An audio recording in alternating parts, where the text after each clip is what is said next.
This is the Post Shift Podcast, a raw look at the hospitality industry. So how you been? Been good, man. You know, it's strange times, but hanging in there. How about you? Yeah. Are you still working sort of part-time-ish at the shop? So it's kind of like now that we kind of figured out our logistics with our to-go cocktails and all that, I'm not physically there that much. I was still there a good amount. We're now heading into the third week. I don't know if you know this, but it just was announced yesterday that our lockdown's extended until June 1st. Yep. Yeah. So yeah, I mean, with the bottled cocktail thing, it was kind of like a crazy turnaround to start, you know, because you're going from, you know, you're putting in this whole set of logistics that were never part of the business beforehand. So yeah, now I'm working from home much more, and it's a lot of just emailing and tons of Zoom meetings and I find it crazy. I did a seminar today about how 3, 4, 5 weeks ago, nobody would have thought that they were doing FaceTime and like Zoom conferences as much as they're doing right now. It's like, for me, like living in Singapore last year, I FaceTime my girls like every day. So for me, it's second nature. But like the amount of people that are like, I've never Zoomed or done so many video conferences in my whole entire life. Yeah. I mean, it's like, I feel like I live on Zoom. It's just meeting. So let's take it back to issue 1 of Jesse Vida. Like, what got you started in the industry? Oh, okay. I'm throwing you hard hitting questions here, buddy. Yeah, I was like, all right, we're going right into it. Cool. We're going deep straight away. That's cool, man. You know, I don't know. I feel like I have one of those kind of bartender stories that falls in line with a lot of us in this industry. You know, I jumped in on accident thing. Like, my cousin I was 20 years old. This is in San Francisco in 2007. And my cousin started bar backing at a bar called Bourbon and Branch there. They had just fairly recently opened, and obviously this is back in San Francisco, which is where my hometown, where I'm from. And he recommended me bar backing this place. At the time, I really didn't, you know, I wasn't someone who grew up in like a foodie household, or like, you know, like my drinking habits were like, you know, getting wasted with friends, drinking like 40-ounce beers and stuff like that. So I didn't really have any introduction to the culture at that time, but he kind of talked me into it. I just was looking for a job, you know, I was in college, and kind of the rest is history from there. I started bar backing. I had no idea what I was doing, but I just kind of jumped in, and I just fell in love with all of it, you know, the flavors, the culture, the history. What were you planning on doing before this? I was actually planning to be a history teacher. I was going to teach high school history. Yeah, that was my game plan. So I was studying high school history. Sorry? What drew you to high school history?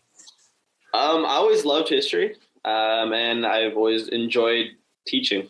And so those kind of things just came together, and I kind of wanted to have that opportunity.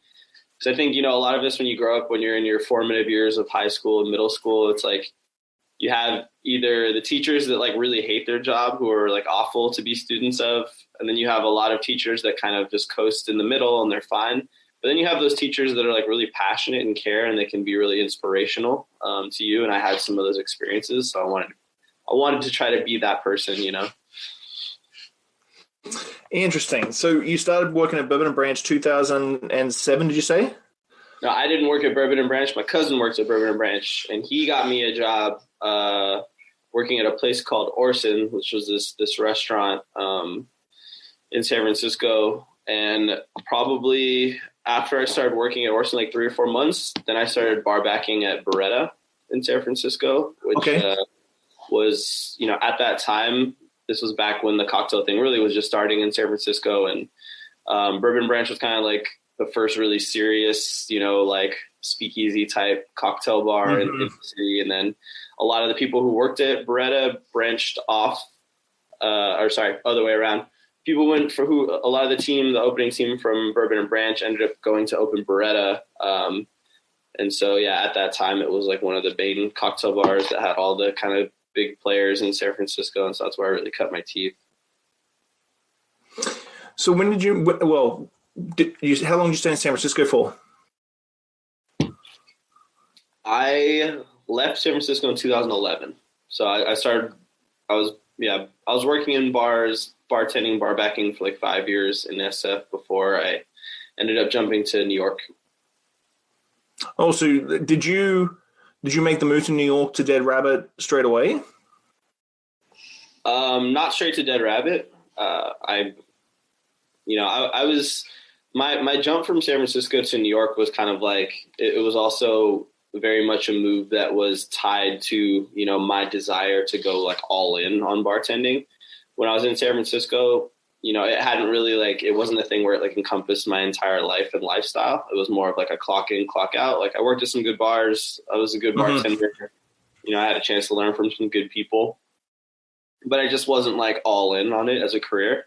And so that was kind of the decision I made when I decided to move to New York, was to go all in on it and just make it like a 24/7, like, let's really see how far we can, go with this thing. But when I moved to New York, New York's New York. People don't care really too much about your background outside of New York. And so especially people from the West Coast. Yeah, exactly. I had to take that step back to take 2 steps forward there, and I just got a job where I could. So I got a job at a restaurant, which was Momofuku Sambar, so one of David Chang's restaurants, and that led me to a job at Booker and Dax, Dave Arnold's bar at the time, which then led to me going to Dutch Kills, which was part of like the whole Sasha Petrosky, Milk and Honey, like Attaboy style bars. From there, I went to Dead Rabbit. Wow, that's substantial. It seemed like you picked your trajectory well. Was there like, it sounds like you picked the trajectory really well. Was there gaps and everything as well, or literally were like, I want to work here, that's where I'm going to work? It makes me sound more smart and thought out than it actually was. It was kind of more like those were the places I was able to get an opportunity, Yeah. Obviously, in hindsight, it really worked out well because it got me like a really great, array of skills and background. And it was almost like, especially when I think of my time in New York, it was like every bar I worked at really helped focus on a certain, ability and skill. So from, Booker and Dax, which closed few years back, maybe 3 or 4 years. So some people may not know of it, but it was, for those of you who have, Shawn, I know you're familiar, but like if anyone's read Liquid Intelligence or been to their new bar, Existing Conditions in New York. So it's all very, kind of like a lot of culinary engineering, centrifuge, and all that kind of stuff, rotovaps, and at least in the States, we were doing it way before anyone else was, so that was a big learning curve. And then Booker and Dax, one of my colleagues, or like a friend of a colleague, like knew someone there and found out they were hiring, and I was really like, I was always willing to like ask the questions and have the conversations. And oftentimes I feel like that leads to opportunities down the road. It might not happen right away, but it just kind of like plants seeds in people's minds. And so when I went to Dutch Kills, that's where I really I really attribute a lot of that to like my background as like technical skill bartending, where everything there is like billed by the round. And, the cocktail menu didn't really matter that much because it was like almost all like classics and called for and conversation. Like we had a menu, but it was, you made most of the drinks you made were like, Brooklynites and like, simple daiquiri variations and old fashioned variations and just kind of like these obscure classics.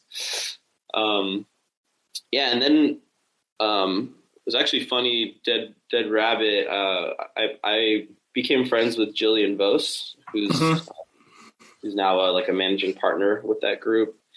And I was at Tales of the Cocktail 2012, and it was totally one of those like late night, like 3-4 in the morning, at like, I was like, you should come work for me. Yeah, exactly. It was exactly like that, and it was kind of one of those things I brushed it off as just like, oh, we were like, like drunk talk kind of thing. And but sure enough, after we got back, she still like the offer still stood. So obviously I was super excited to go to work for Dead Rabbit at that time. And then I was doing both Dutch Kills and Dead Rabbit. Is that common in Canada as well? Will bartenders two jobs, multiple different bars?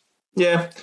Usually in Canada, you get more of most bartenders, when they get to a certain level, they get a full-time gig. And it's 5-6 days a week, 10-hour shifts sort of thing. Mm. Okay, cool. Not working at two of the best bars in New York at the same time, obviously. Yeah. It was good times. I couldn't complain. And it was really nice because they really kind of balanced each other out. They were very, very different styles of service. And then the thing I really learned at Dead Rabbit was, one, really like elevating the guest experience to making it like this whole 360 thing, where like every little minute detail was very transformative. And then also cocktail creation was a big thing I learned at Dead Rabbit as well. So, like, from Dead Rabbit, were you on the pick to be on the opening crew for Blacktail when it first opened? Yes, I was at Dead Rabbit for 2 years before moving over to Blacktail. And actually, Jack McGarry, who's a great friend and mentor from one of the owner partners of Dead Rabbit, and at that time Blacktail, he just came over and was like very casually, when I was setting up the bar, he just asked me if I was interested in going to Blacktail. But this is before we even had a name, this is like, we're going to do this kind of like Cuban bar down. And I just told him I would be interested if it was a leadership position. And I could kind of tell like the look on his face. It wasn't necessarily what he was originally thinking. I think he was just thinking that I could go there, part-time as well. But then it again, it's just like planting the seed, saying something, and probably like a week or two later, they offered me the opening bar manager position at Blacktail. Nice. Do you find working with guys like Jack and Greg that it sort of doubles down your love of history? Because like those guys go almost manic on every little detail. And like, I remember seeing when Blacktail was getting built, like I remember seeing Shawn and Jack, the sketches of that one bar stool from that one bar in Havana that they needed to replicate for Blacktail, and the bevel on the bar edge and stuff like that. Does that connect with you so well because of your love of history and that need to educate? Yeah, definitely. And I mean, obviously that being to the extreme, but it's played a pretty reoccurring role in my life. It's just like, because there's so much of, bartending in cocktail bars, so much of it is about like knowing like the history and the lore of, spirits and the background of where things come from. And, also bartenders and, the cocktail renaissance of the last, 30 years is just like a big part of what most bartenders, should know. But yeah, I mean, those guys, there's no fluke or mistake to why Jack and Shawn are so successful. I mean, they are super hardworking. They really they are all in, there's no stone unturned. You should have seen our training manual for Blacktail. It was like this thick. Like it was like with all the history and, all the cocktails and it was just like such a ridiculously intimidating training manual to hand over to staff. We ended up consolidating it a little bit, but yeah, you're right. I mean, from the design of the stools to be like La Floridita and Havana to the edge of the bar, there was I actually went to Havana on like an R&D trip about 7-8 months after we opened, and it was cool to see all the classic bars that you could see where all, like a little piece of inspiration was coming from 5 or 6 like really classic Havana bars. But yeah, so it's a very long-winded answer to say yes. The history and everything did tie. I don't mind. I like long-winded answers because usually the best stories come out of long-winded answers. And I think there's a certain level. Like I've known Shawn and Jack since back in the Merchant Hotel days. So like I knew them before they moved to New York and stuff. And I think there's a certain level of charisma with both of them. Like owning one of the best bars in the world for like 4 years running, stuff like that. Toppling, what do you call it in Artisan in London, stuff like that. So like I think there's a certain level of like ooh and ah, but then when you really get down to the nuts and bolts of who people are, I'm sure like I know a lot of youngsters go, oh, you know Jesse? I'm like, yes, I know Jesse. Like we chat, and they're like, oh, that must be amazing. And so I think there's a certain level of humanity when it comes to like getting to actually know the people behind some of the best bars in the world, that they're just regular dudes who are just super pedantic about absolutely everything when it comes to their establishments. Mm-hmm. So what made you make the move to Singapore? I've always been curious about this little connection here. Yeah, this is it's funny. It's a big jump. Like San Francisco to New York, like you can drive cross country. Then New York to freaking Singapore, it's a whole different animal. Yeah, you're gonna need at least a boat.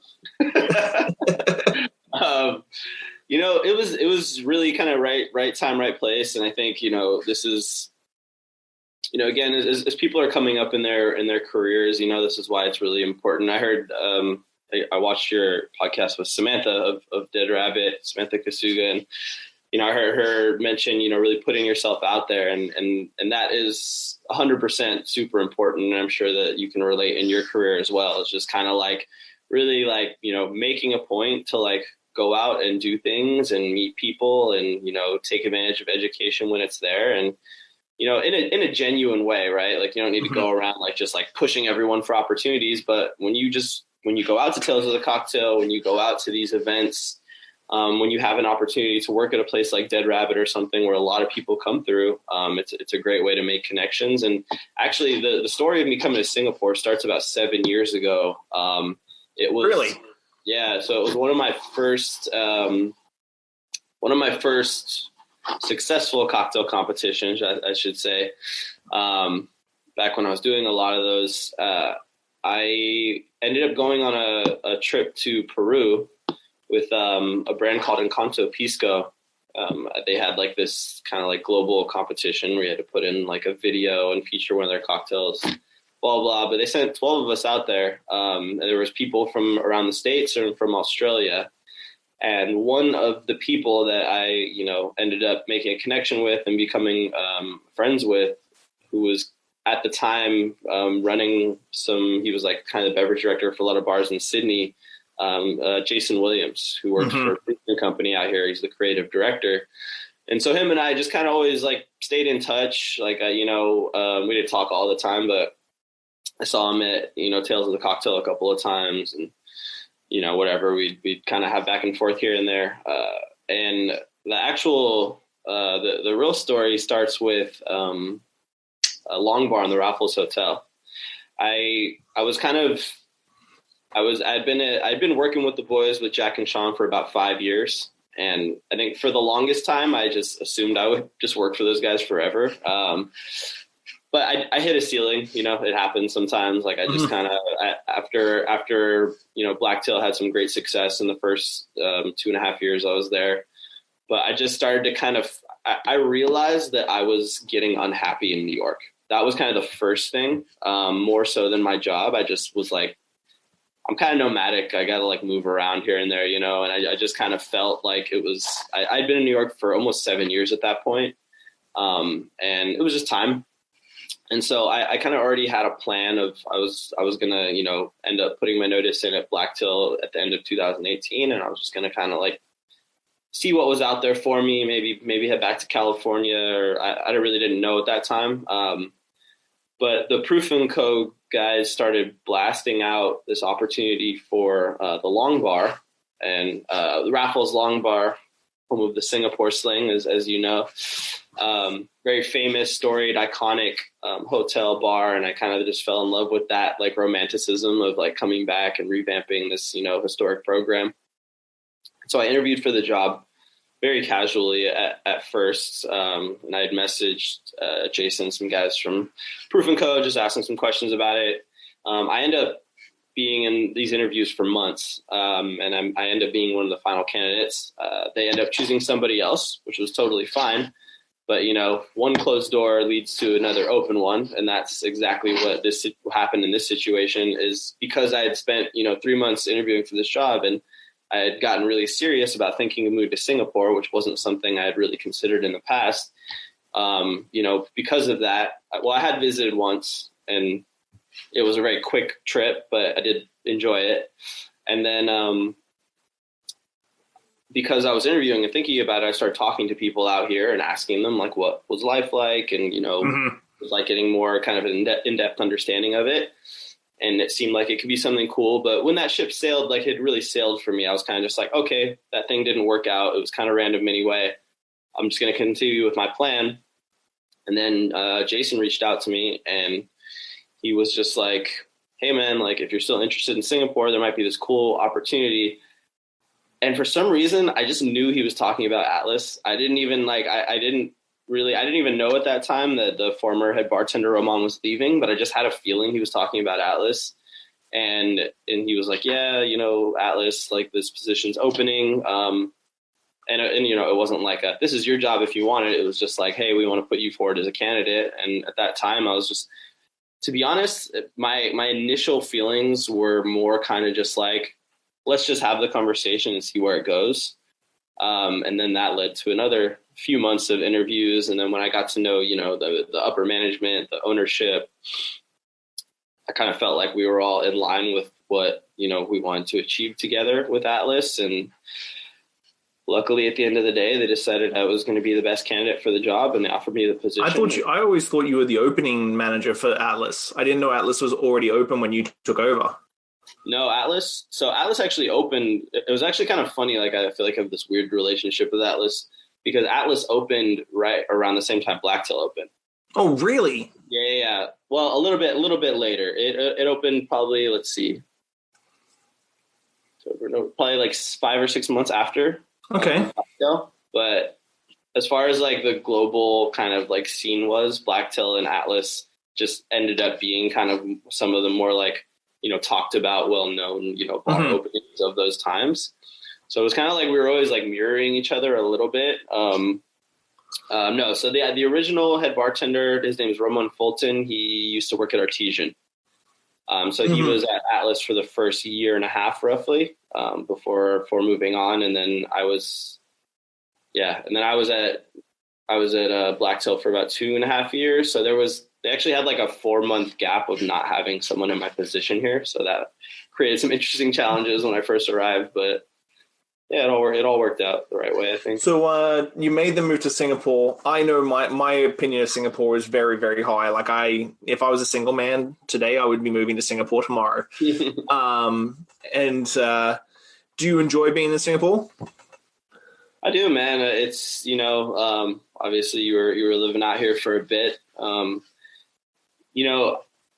I fell in love with Singapore pretty quickly after moving here. I think, it really, as a city outside of the bars, it's just like, it's really nice, like, it's just it's so nice. It's like, it's really, it's just like clean and easy, and there's really great cheap food everywhere. And it's just like, I don't know. I find myself just as like, we're like, for example, my lifestyle in New York was very different for me. It was just very like super intense all the time. And it was just like, really like, I felt like you're in New York, you got like 5 different hustles just to like pay your bills. And I feel like a lot of bartenders are hustlers, but you just kind of like, you're just grinding there all the time. It's just like has this super intense energy, and it's just like, you're just really like, you're just kind of like at the edge of your seat at all times in New York. Just waiting for someone to screw you over, or you have to hustle someone. Trying not to get played. Singapore is just really kind of, for me, it's just like a much kind of like nicer, calmer lifestyle. How many people live there? It is a very like sedate city. It doesn't ever feel crowded. Like you can literally go for a run during peak hour. Like everybody's getting off work, but you never feel like you're crushing through people or anything. Like I try to explain it to people, like, because Singapore itself is not much bigger than where I live, but I have 185,000 people in the city I live in, and there's 5.5 million there. So you try to talk to people about just condensing and underground subways and underground malls and like kilometers and kilometers of malls, and they just can't wrap their heads around it. Yeah, the malls in Asia are intense, huh? I've got lost so many times. Yeah. So many times, like come out from underground and go, shit, I should be over there. I might as well just walk. I'm not going to go back underground. I'm just walking in the heat over there now, just so I know my point of reference. So going back to Atlas, it is a spectacular room, and I think the pictures never do it justice. But I think the hard thing is that even for me, when I first walked in, I thought it was part of a hotel, and it's not. It's part of like a commercial building. Yeah, and every detail is like it's been pulled out of like 1924 New York, LA style Art Deco sort of thing, and it's all been built custom from scratch. Mm-hmm. Yeah, you said it right there. I mean, it's when you walk in, you just kind of like tilt your head back and look at the ceiling in awe. And I mean, that still doesn't totally go away. Like I still do it. It's been a year and a half, and I still walk in that place pretty amazed. There's really no space like it in the world, and I think that's kind of like the first thing that I really respect about it. As running the bar program there is like, it's great because when people walk in, they're already so just impressed with the room. I feel like everything else is like, you just gotta, just give good service, give good drinks. We don't gotta go crazy because people are already like in a really cool place, and we don't need to take away from that. We just need to kind of, we need to make sure that everything's in line and that makes sense and that the story is there and that, it's cool too because it's almost like, it's like walking into Grand Central Station, it's just like this amazing, awing space. And it's really something that like you just can't recreate in Atlas. You can't put that in any other space. I can't think of another city in the world where it would even be able to exist. But yeah, the building is an ode to Art Deco, very detailed. As you said, like when you look across the ceiling, there's like, it's very amazingly done. And unfortunately, I can't explain it well enough. Everyone just needs to come and visit us and see it for themselves. Go there. What's the sort of you've been Booker and Dax, which is molecular, Dutch Kills, Dead Rabbit, Blacktail, all sort of history related focus. What's the focus of Atlas? Because did you change the focus, or was that? I know that I've heard stories of Jason and the Gin Tower and stuff like that, but did you really like hone in the focus when you took over of what Atlas was going to be, or what it was coming from to where it is now? I can't really take credit for, changing the focus or anything at Atlas, but I think that my skill set and background, and kind of particular as you were talking about with, Dead Rabbit and Blacktail, I was really, able to apply that skill set with like our current cocktail menu, with the training programs of the bartenders, and, just kind of unifying the bar team behind this common goal and this cause and how we work together. But, that was something that was a lesson I remember. I can't remember if it was Shawn. I think it was Shawn from Dead Rabbit that just really stuck in my mind. And he said, a bar has to have a story, or at least our bars at that time, Blacktail and Dead Rabbit, they need to have a story because we're in New York and there's hundreds of amazing cocktail bars. So why would you go to this bar and not that bar? Because there's tons of bars with like a great quality of standard of drinks and cocktails, but like the story is really what, draws people into the experience. And so, yeah, that was definitely a big focus for me coming into Atlas is, continuing to, just fill in the gaps of like everything really connecting and being under the same kind of like theme and style and banner.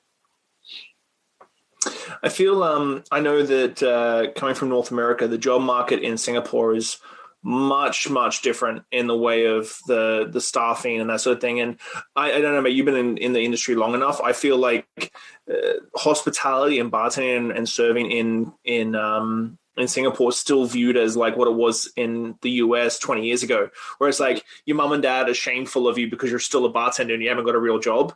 There's still that very strong mentality. How'd you get over that? Because I was always curious about this one myself, because opening 3 venues in fucking 5 months, trying to get that learning curve.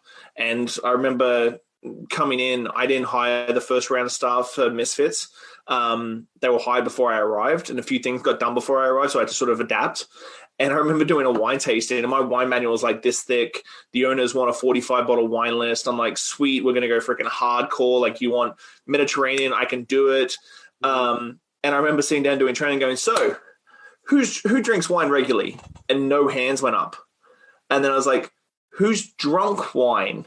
And like 3 hands out of 14 people went up. I'm like, oh, fuck. Shit. Okay, so I'm gonna have to figure out how to like start from the very beginning of how to like do it. And then we tasted through 45 bottles of wine in like 3 days, and it's still, we had to do tastings every single day after that. How did you deal with that sort of? And it's nothing against the people that work in the industry. It's just it's progressing slowly, but it's still a very slow progression on skill sets, passion, that sort of thing. How did you get over that for a place like Atlas?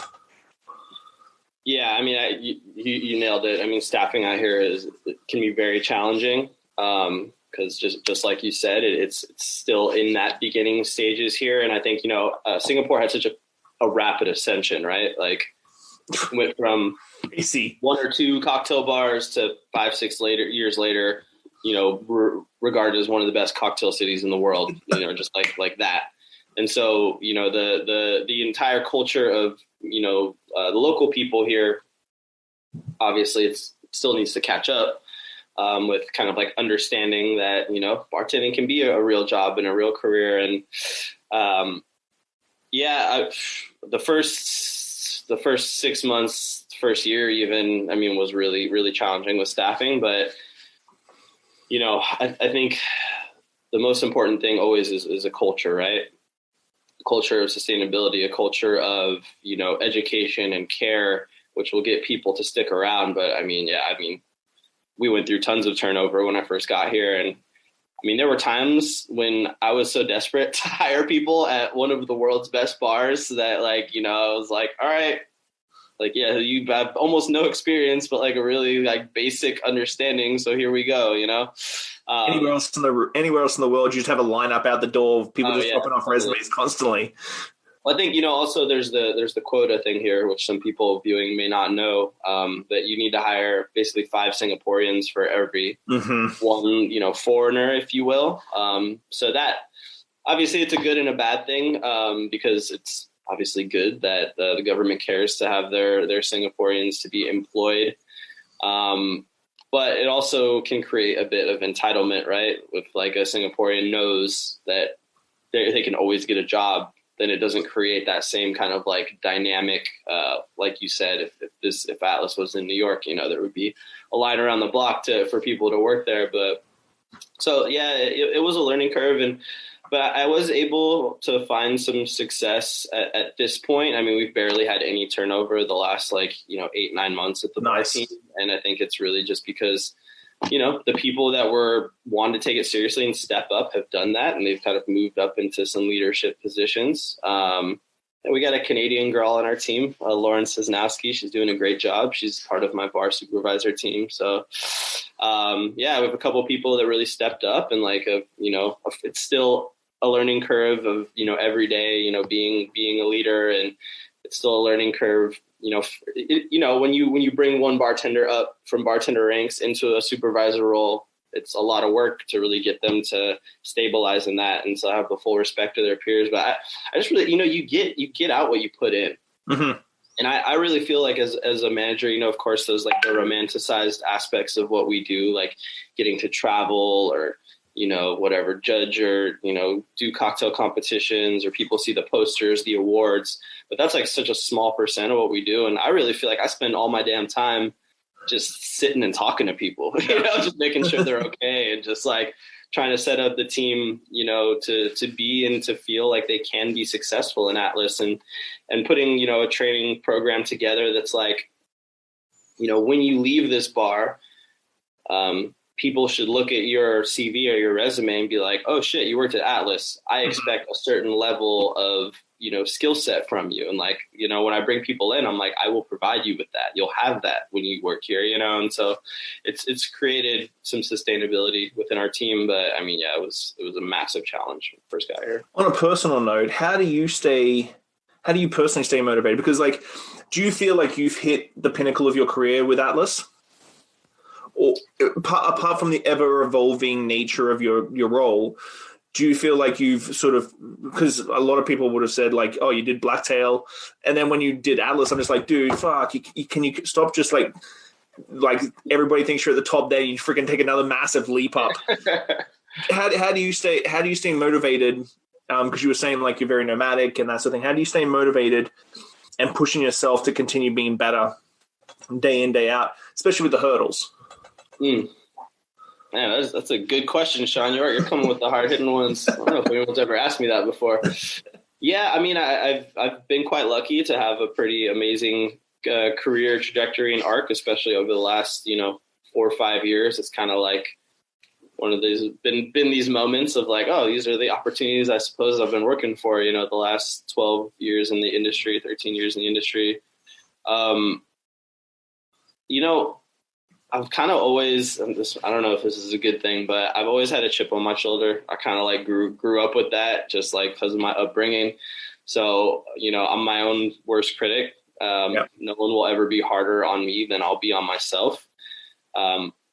So I kind of get up every day motivated. I just want to be better. I will say I used to really want to be just totally honest with you. I really did want a lot of those achievements. There were times when I really did, I was really all about like us being, like a Dead Rabbit and Blacktail. Mm-hmm. Like I really wanted us to be like, not only, feel like we were really good or the best, but I also wanted us to be recognized as such. That mentality has changed for me. Now I really just feel like if we can be the best that we can be, then let's just see what happens and the rest of the world can feel how they feel about it.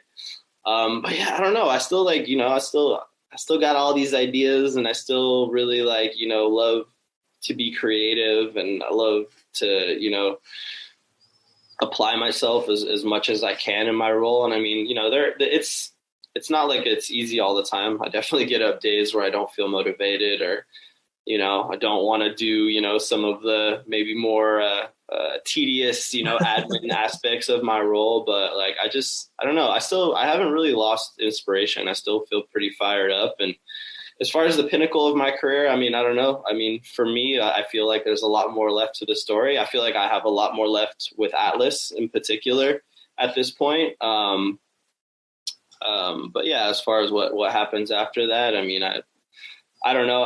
It's not like for me at this point, it's not really about, going and working at the most famous bars. It's just about, where can I apply my skill set and where is it a nice symbiotic relationship? And also I like living in a place where I'm enjoying where I'm living is important to me, which is why Singapore is pretty ideal right now. Well, you have taken a big sort of flip on health. Like I've noticed through social media and stuff in the last like 18 months, pretty much since you've been in Singapore, you've sort of flipped on mental health and physical fitness and stuff like that pretty aggressively. What sort of made you to do that push? Was it moving to Singapore where like running around freaking Marina Bay Sands at 4:30 on an afternoon is the most gorgeous thing in the world you possibly could do? What made you make the switch?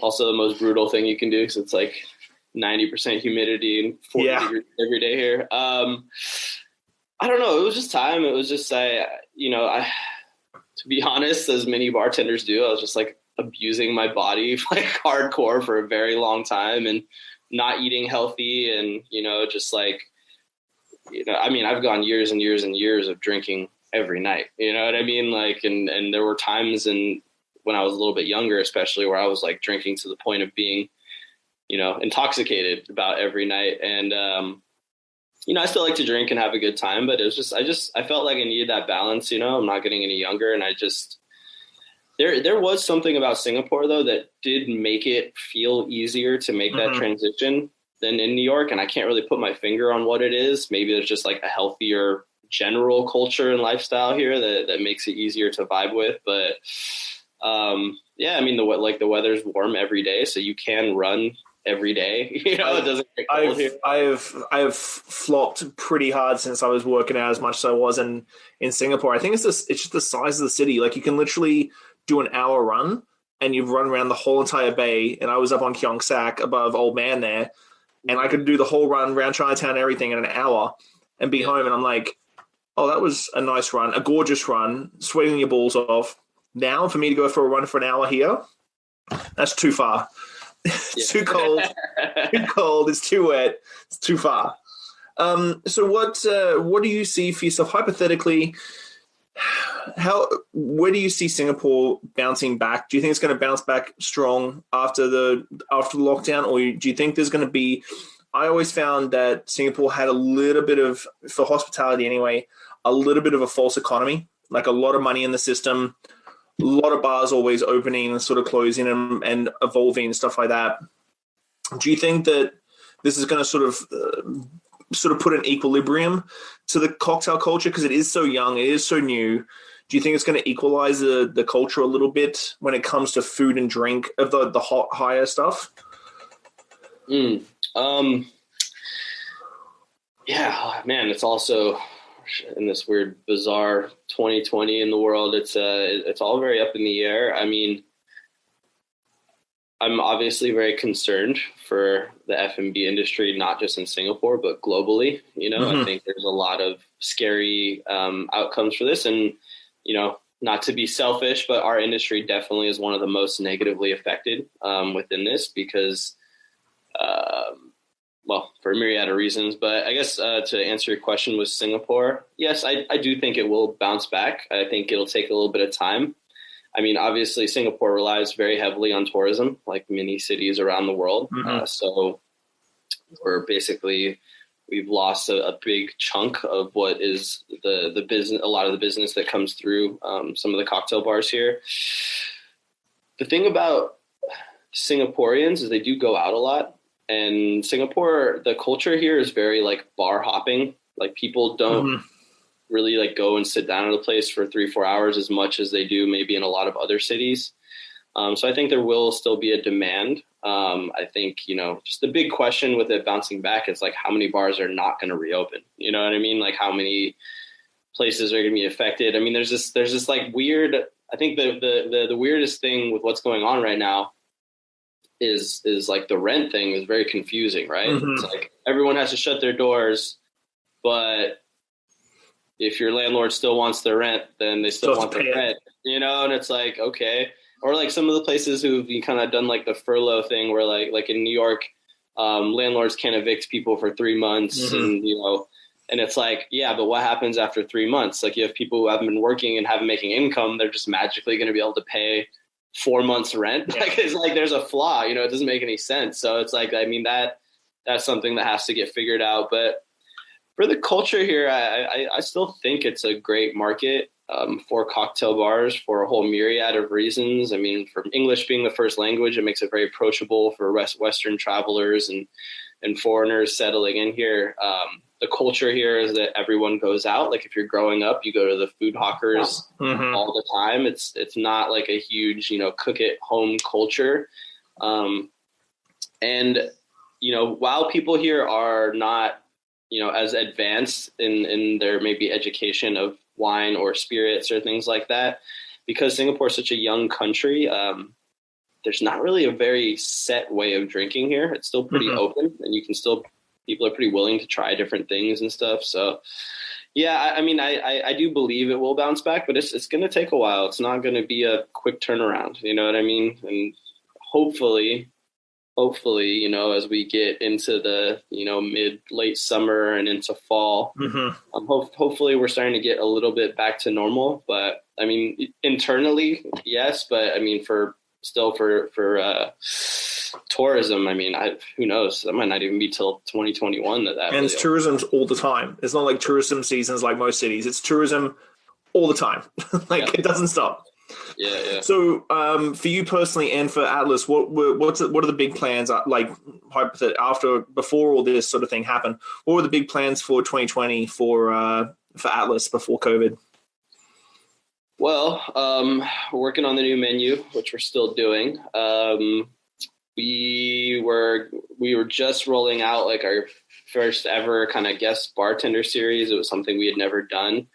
But we had a really cool kind of outreach plan for that. But that said, we're actually kind of doing some digital stuff with that, which will be nice. Pretty cool. We're working on that outreach right now. So that's actually going to be launching within a week or two. Yeah, I mean, the menu, of course, we had tons of travel plans set up for us to do our outreach and then bringing people in. And, we this is also probably going to be quite delayed, but we were opening kind of an annex, if you will. We were opening another bar that was going to be part of the Atlas umbrella, which was in that area, which was going to be a bar that was all focused on aged spirits. More kind of tastings and kind of more of a simplified cocktail menu, but that was going to be a pretty exciting expansion of our program there. So of course, a lot of those things are going to be delayed for quite some time, but. So I'm going to let you go because I know you've got things to do and more Zoom meetings to do today. One last thing. What is the best piece of advice for a young bartender who feels that, and I asked the same question to Kasuga, you saw this, to Sammy. What sort of advice do you have to a bartender who feels like things like Dead Rabbit and Blacktail and Atlas are completely out of reach for them because they're in somewhere in Iowa, but they're making cocktails at their local little joint and they've got a small little group of people? What do you say? What's the best piece of advice for people like that, like bartenders like that who want to make that move but feel like it's impossible? Well, I mean, I can tell you that many of us, have felt like a move was impossible before we did it, but you just got to go out there and do it. You just got to put yourself out there and put yourself in those markets. I think the best way for those bartenders who have the ability and or the means, and of course this isn't going to be happening right now with the current situation, but like if you have a bar or a city that you idolize, go to it, go visit it, just go and take a weekend and go to New York. And even if you don't know anyone, like go out there and like go to these bars that you like and, have a conversation with the bartender. It really starts there. I mean, I know when I was working at Dead Rabbit, we had this one bartender who moved from San Francisco, where I'm from. I didn't know him from there, but he came in a couple times to Dead Rabbit. And so the second time, I was talking to him a little more and he was like, man, I want to work here. Like, what do I got to do to work here? And I just told him, I was like, you off on Thursdays? Because he came like 2 Thursdays. He was like, yeah. I was like, come in every Thursday. And he was like, kind of looked at me like, he was like, what? I don't know. It's kind of crazy. It sounds expensive. I was like, come here every Thursday and you will get a job here eventually. I promise you. Make the connections with people. And it happened. He ended up working at the bar, So yeah, I think you got to really find ways to put yourself out there. And I think right now, probably media and social media is the best way. I mean, watch as many of these type videos as you can, like take advantage of the education out there. And, eventually just, you have to get out there. You have to show face. Cause even just sending someone like a message online, like if they're, one of the big mover and shakers of the industry, I promise you, they get these messages all the time from different people from all around the world. So try to make an opportunity to actually like get like a face-to-face connection, try to go to these bars and just, put a plan together, because you can kind of sit around and say like, oh, I want to do this and I want to do that. But like actually put a plan of action. Like, how are you going to do this? How are you going to get there? How much money do you need to save to move to New York or to wherever? Like, I think a lot of people sit around and they wait for things to come to them. Like you have to fucking go out there and get it. You know what I mean? Like you got to, ask for forgiveness, not permission. I think that's really the best way to advance in your career. Amazing. Well, thank you very much, buddy. I really appreciate your time. I know that it's 9 a.m. there, and I got you out of bed a little bit earlier than probably you usually do. Maybe. All good. I'll chat to you really soon, buddy. All right. Thanks, Shawn. Thanks. Bye. Easy, man. Stay safe. Thanks for listening, Pose Shifters. Well, I hope you enjoyed that episode. I really enjoy sitting down with friends and peers and just chatting about the industry and getting down to the nuts and bolts of what's really going on out there. Make sure you like, subscribe, comment, everything on all the platforms. Just hit it up and I'll do my best to answer any queries or questions you have. I'll see you next week, guys. Bye.